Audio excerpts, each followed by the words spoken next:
Sir मेरा demat account गलती से ओपन हो गया था, ना मैंने कोई फंड ऐड किया, ना मैंने कोई ट्रेड किया, फिर भी मेरा फंड बैलेंस नेगेटिव दिखा रहा है। अब ऐसे में मैं क्या करूं? डीमैट अकाउंट को बंद कर दूं, पैसे को जमा करूं, नहीं करूं, क्या करना चाहिए? ये सारे डाउट जनरली बिगिनर जो ट्रेडर्स होते हैं, बिगिनर इन्वेस्टर्स होते हैं, जो नया नया डीमैट अकाउंट ओपन करते हैं, उनको ये डाउट्स आते हैं। इसके अलावा नेगेटिव आपका बैलेंस क्यों जाता है, चाहे आप पुराने एक्सपीरियंस ट्रेडर्स भी हैं तो भी क्यों आपका डीमैट अकाउंट नेगेटिव चला जाता है, और उससे बचने के, नेगेटिव होने से क्या नुकसान होते हैं और उससे बचने के क्या क्या तरीके हैं, वो सारा नेगेटिव बैलेंस की पूरी रामायण आज की इस वीडियो में आपको बताने वाला हूं। वीडियो को स्टार्ट करते हैं। मेरा नाम है विकास मीना, आप देख रहे हैं डीमैट डाइव। सबसे पहले कुछ फ्रीक्वेंटली आस्क्ड क्वेश्चंस हैं जो मैं लेना चाहूंगा। सबसे पहले यहाँ पर एक क्वेश्चन आता है कि सर मैंने केवल डीमैट अकाउंट ओपन करके छोड़ दिया था, मैंने कोई पैसा नहीं डाला, कुछ नहीं डाला, और अब भी क्या मेरे को कोई नुकसान है कि मेरी ईएमसी वगैरह कट सकती है? तो गाइस देखिए, मैं बता दूं कि अगर आपने डीमैट अकाउंट ओपन करके छोड़ दिया है और आपने ऐसे ब्रोकर के पास डीमैट अकाउंट ओपन किया है जो आपसे फर्स्ट ईयर से ही या पहले दिन से ही ईएमसी लेना स्टार्ट कर देता है, तो इनिशियली आपकी ईएमसी कटेगी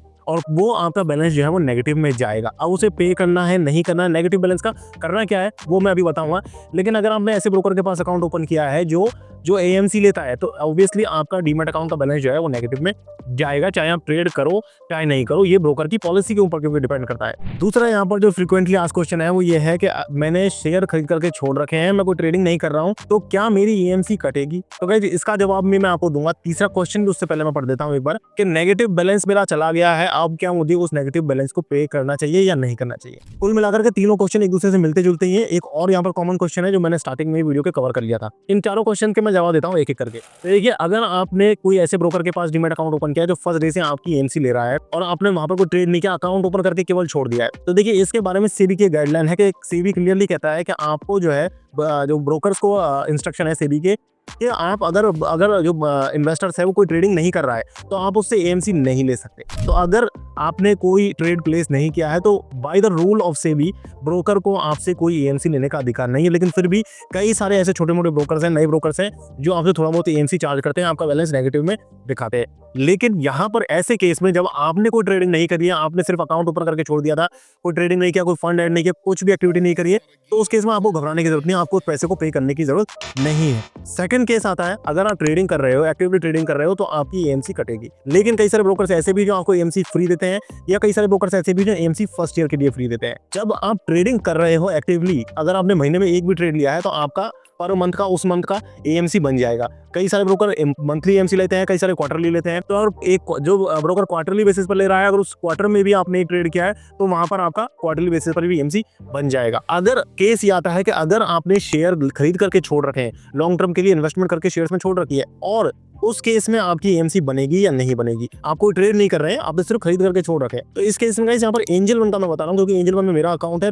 जनरली मैं लोगों को रिकमेंड भी करता हूँ। एंजल वन का ये यहाँ पर रूल है, क्लियर कट इन्होंने अपनी वेबसाइट पर भी मेंशन कर रखा है कि अगर आपको ट्रेड नहीं कर रहे हैं, आपने शेयर खरीद करके पटक रखे हैं, तो कोई एएमसी आपसे चार्ज नहीं की जाएगी। एंजल वन की पॉलिसी मुझे काफी ट्रांसपेरेंट लगती है, इसलिए मैंने आपको डिस्क्रिप्शन में एंजल वन का लिंक भी दे रखा है। अगर आप चाहें तो आप भी एंजल वन में अपना अकाउंट बना सकते हैं। इसके अलावा भी कई सारे ब्रोकर्स ऐसे हो सकते हैं जो आपसे इस केस में एएमसी ना ले, क्योंकि सेबी भी यही कहता है कि अगर कोई बंदा ट्रेडिंग नहीं कर रहा है तो वहां पर एएमसी नहीं लगनी चाहिए। पर कुछ नए ब्रोकर्स ऐसे भी हो सकते हैं जो आपसे इस केस में भी एएमसी ले सकते हैं, क्योंकि अभी सेबी का जो कंट्रोल है उतना टाइट नहीं, उतना कड़क कंट्रोल नहीं है सेबी का। हालांकि सेबी इवॉल्व कर रहा है, धीरे धीरे अपनी रेगुलेशंस को टाइट कर रहा है, कंट्रोल कर रहा है धीरे धीरे ब्रोकर्स के ऊपर। लेकिन कई चीजें, कई सारे लूप होल्स होते हैं जिनका फायदा ये ब्रोकर जो है उठाने की कोशिश करते हैं। अब एक बार पहले मैं आपको बता देता हूँ कि नेगेटिव बैलेंस एक्चुअली जाता क्यों है, किस रीजन से जाता है, फिर मैं आपको बताऊंगा कि अगर किसी भी रीजन से आपका अकाउंट बैलेंस नेगेटिव चला गया है तो आपको उसे पे करना चाहिए या नहीं करना चाहिए। तो गाइस इसके जनरली दो ही बड़े रीजन है, दो मेजर रीजन है जिसकी वजह से आपका अकाउंट बैलेंस नेगेटिव में जाता है। देखिए, पहला जो रीजन है वो है किसी भी चार्ज का डिडक्शन होना। किसी भी चार्ज का डिडक्शन होने से मतलब है कि एएमसी, मेनली एएमसी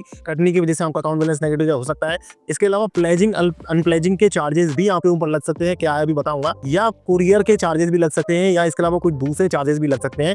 ये सब चार्जेस लगने की वजह से आपका अकाउंट बैलेंस नेगेटिव में जाता है। बिना बताए, बिना कुछ एक्टिविटी के चार्जेस नहीं लगेंगे। ऑब्वियसली कई सारे लोग हैं जो यहाँ पर अकाउंट ओपन करने से डरते हैं, डीमैट अकाउंट ओपन करने से डरते हैं। एक्चुअली डरने की कोई बात नहीं है। डीमैट अकाउंट्स बहुत ही अच्छी चीज है। इन्वेस्टमेंट करके, ट्रेडिंग करके पैसे से पैसा बनाया भी जा सकता है और पैसे को इन्वेस्ट करके पैसे को बढ़ाया भी जा सकता है। तो बेनिफिशियल चीज है, ओपन करना चाहिए, डरना नहीं चाहिए। बस जानकारी रखेंगे आप चीजों की तो आपको डरने घबराने की, टेंशन करने की कोई जरूरत नहीं होगी। और अगर आपको जानकारी नहीं है तो आप हमारे चैनल को सब्सक्राइब कर लें, हम इस तरीके की इन्फॉर्मेशन आपके लिए लगातार लेकर के आते रहेंगे। तो बात करते हैं कि पहला रीजन तो हो गया कि भाई चार्जेस की वजह से आपका अकाउंट बैलेंस नेगेटिव में चला जाता है। प्लेजिंग अनप्लेजेंट अभी बता रहा हूं। अब यहाँ पर दूसरा जो रीजन आ रहा है वो आ रहा है मार्जिन लेने की वजह से। अब मार्जिन का जो प्रोसेस है थोड़ा सा दो धारी तलवार की तरह है, यानी कि आपको इससे प्रॉफिट भी होता है और लॉस भी हो सकता है। मैं बताता हूँ मार्जिन एक्चुअली होता क्या है।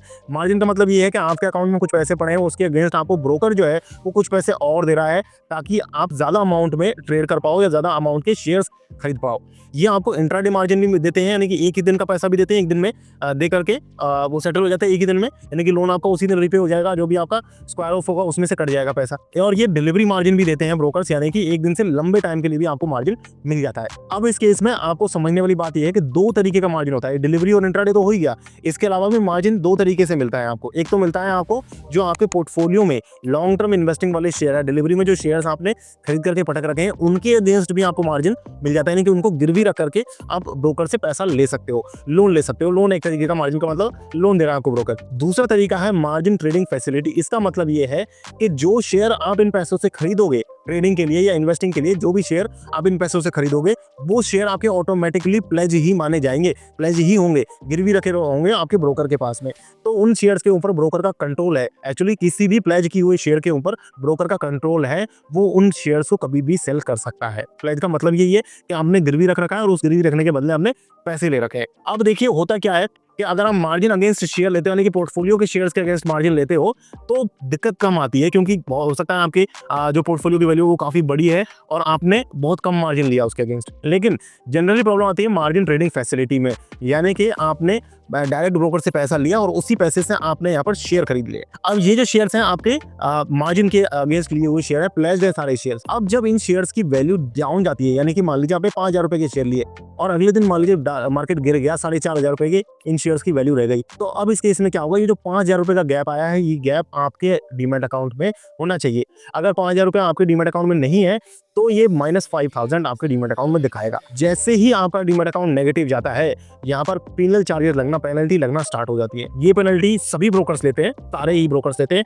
कोई भी ब्रोकर यहाँ पर आपको भलाई करने के लिए या समाज सेवा करने के लिए नहीं बैठा है, सारे पैसा कमाने के लिए बैठे हैं, तो सारे ही ब्रोकर्स आपसे पेनल्टी चार्ज करते हैं। और ये पेनल्टी जनरली 0.05% पर डे या 18% सालाना की रहती है। और जो जितने भी दिन तक आपका अकाउंट बैलेंस नेगेटिव होगा और जो अमाउंट नेगेटिव होगा उस पर ये पेनल्टी बनती है। मान लीजिए एग्जांपल के तौर पर 100 रुपये आपका अकाउंट बैलेंस नेगेटिव गया, 50 दिनों तक ये नेगेटिव रहा है, तो 50 दिनों का क्या इंटरेस्ट बन जाएगा 100 रुपये पर, वो आपका जो है वो पेनल्टी आपको पे करनी पड़ेगी। जब भी आप कोई पैसा ऐड करोगे तो ये जो अमाउंट है नेगेटिव बैलेंस, ये उस पैसे में से डिडक्ट हो जाएगा। तो अब यहाँ पर कुछ लोगों का डाउट ये भी हो सकता है कि अगर हम मार्जिन नहीं लेते हैं तो क्या उस केस में भी ब्रोकर आपके शेयर्स को सेल कर सकता है? तो गाइस ऐसा नहीं कर सकता आपको ब्रोकर। अगर आपने कोई मार्जिन नहीं लिया है, कोई शेयर्स को प्लेज नहीं किया है, तो उस केस में आपका ब्रोकर आपके शेयर्स को सेल नहीं कर सकता है। पहले ये कभी-कभी हो भी जाता था, जिसकी वजह से कुछ स्कैम्स, फ्रॉड्स भी होते थे पहले, लेकिन आज की डेट में सेबी ने इस पर पूरा शिकंजा कस लिया है और इसीलिए आपको टी-पिन रिसीव होता है। तो टी-पिन जब आपको रिसीव हो रहा है तो वहां पर सीडीएसएल को आप ऑथराइज कर रहे हो शेयर्स को सेल करने के लिए, उसके बाद ही आपके शेयर सेल होते हैं। तो आपका उसके ऊपर पूरा कंट्रोल, एक तरीके से वो प्रोसेस पूरा सेफ है। अब यहाँ पर समझ लेते हैं कि अगर आपका डीमैट अकाउंट का बैलेंस नेगेटिव चला गया है तो क्या आपको करना चाहिए। देखिए, अगर आपका डीमैट अकाउंट बैलेंस छोटे मोटे एएमसी चार्जेस वगैरह की वजह से नेगेटिव गया है तो आपको एक्चुअली आप चाहो तो इसे इग्नोर भी कर सकते हो, लेकिन वैसे तो आपको पे कर देना चाहिए, क्योंकि ब्रोकर टू ब्रोकर डिपेंड करता है। हो सकता है कोई ब्रोकर जो है कोई एक मैसेज देना चाह रहा हो मार्केट में कस्टमर्स को, जिसकी वजह से वो आपको परेशान करे, बार बार आपके पीछे पड़े, या आपकी क्रेडिट रेटिंग एजेंसीज को भी वो अप्रोच कर सकता है, क्योंकि वो ब्रोकर के पास आप अकेले नहीं हो जिसका अकाउंट बैलेंस नेगेटिव में। कई सारे लोग हो सकते हैं, कई हजारों या कई 10,000, 20,000 या कुछ लाख लोग भी हो सकते हैं उस ब्रोकर के पास जिनका अकाउंट बैलेंस 100-250 रुपए से ही नेगेटिव है। तो ब्रोकर के लिए अगर इतने सारे लोगों का जो अमाउंट है वो इकट्ठा होकर के काफी बड़ा अमाउंट बन जाता है, तो ब्रोकर इसके ऊपर एक्शन ले भी सकता है और नहीं भी ले सकता, ये ब्रोकर के ऊपर डिपेंड करता है। तो हो सकता है वो आपकी क्रेडिट रेटिंग एजेंसीज को अप्रोच करें और आपका उनको भेज दे कि भाई ये है बंदे जो 50-100 रुपए लेकर के भाग गए हमारे, तो आपकी क्रेडिट रेटिंग एजेंसीज आपके सिबिल स्कोर को खराब कर दें, या कोई ब्रोकर बहुत ही एक्सट्रीम केसेस में हो सकता है आपके खिलाफ कोई लीगल एक्शन भी लेना स्टार्ट करे। लेकिन अगर आपका नेगेटिव बैलेंस गया है मार्जिन की वजह से, तो आपको 100% डेफिनेटली उसे पे कर ही देना चाहिए तुरंत, क्योंकि अगर आप उसे पे नहीं करेंगे तो डेफिनेट सी बात है कि आगे आप उस ब्रोकर के साथ कोई काम नहीं कर पाएंगे, वो पेनल्टीज आपकी बढ़ती चली जाएंगी। और आप आज देखेंगे अगर आप 5,000 का नेगेटिव है तो 2-3-6 महीने बाद वो बढ़ करके जो है वो डबल भी हो जाएगा और आगे चल के उससे ज़्यादा भी बढ़ेगा। और जब तक आप उसे क्लियर नहीं करेंगे, आप उस डीमैट अकाउंट को क्लोज भी नहीं कर सकते हो और नया डीमैट डीमैट अकाउंट खोलने में भी आपको प्रॉब्लम आ सकती है। इसलिए मार्जिन अगर आपने लिया है तो मार्जिन को टाइम से रीपे करें। मार्जिन जो है, डरना नहीं है मार्जिन से, कोई गलत चीज़ नहीं है, लेकिन इसका जुडिशियसली यूज़ करना है। यहाँ पर आपको एक बोनस भी बताता हूँ, जब तक आपको कोई शेयर पे हाई कन्विक्शन ना हो, बहुत ज़्यादा आपको यकीन नहीं हो कि हाँ यार ये शेयर या कोई इंडेक्स अब इस जगह पर इस टाइम पर बढ़ेगा या घटेगा, बहुत ज़्यादा श्योर ना हो, तब तक आप मार्जिन का जो है यूज़ ना करें। साथ साथ एक चीज़ और बता दूं, इंट्राडे मार्जिन जो है वो आपको यहाँ पर फ्री ऑफ कॉस्ट मिलता है, यानी कि उस पर आपको कोई इंटरेस्ट पे नहीं करना है। उसी दिन आप जैसे ही शाम को 3:30 बजे आपका ऑर्डर स्क्वायर ऑफ हो जाता है, तो जो भी लॉस हुआ, जो भी प्रॉफिट हुआ, उसमें से आपका पैसा जो है वो तुरंत कट जाता है। तो इंट्राडे मार्जिन जो है वो कंपैरेटिवली ज़्यादा सेफर है डिलीवरी मार्जिन के कंपैरिजन में। तो इस तरीके से आप मार्जिन की में काम कर सकते हैं। नेगेटिव बैलेंस से रिलेटेड आपको ये वीडियो अगर पसंद आया तो वीडियो को लाइक जरूर करें। इसी तरीके के लगातार अपडेट्स देखने के लिए हमारे चैनल को सब्सक्राइब करें। डीमैट अकाउंट के रिव्यूज, डीमैट अकाउंट के चार्जेस और डीमैट अकाउंट के हेडिंग चार्जेस के बारे में हम लगातार वीडियोस आपके लिए लेकर के आते रहते हैं। अगर आपको वीडियो पसंद आए, वीडियो को लाइक करें। एंजल वन का लिंक डिस्क्रिप्शन में डाल दूंगा, जाकर के आप डीमैट अकाउंट ओपन कर सकते हैं। मार्जिन भी आपको कम रेट पर मिल जाता है और इंट्राडे मार्जिन आपको एंजल वन फ्री दे रहा है। साथ साथ अगर आप मेरे साथ जुड़ना चाहते हैं तो टेलीग्राम चैनल का लिंक भी डिस्क्रिप्शन दे दूंगा, जाकर के आप मेरे साथ टेलीग्राम पर जुड़ सकते हैं। आज की वीडियो में इतना ही, मिलते हैं किसी नई वीडियो में, तब तक के लिए मुझे दीजिए इजाजत। जय हिंद, जय भारत।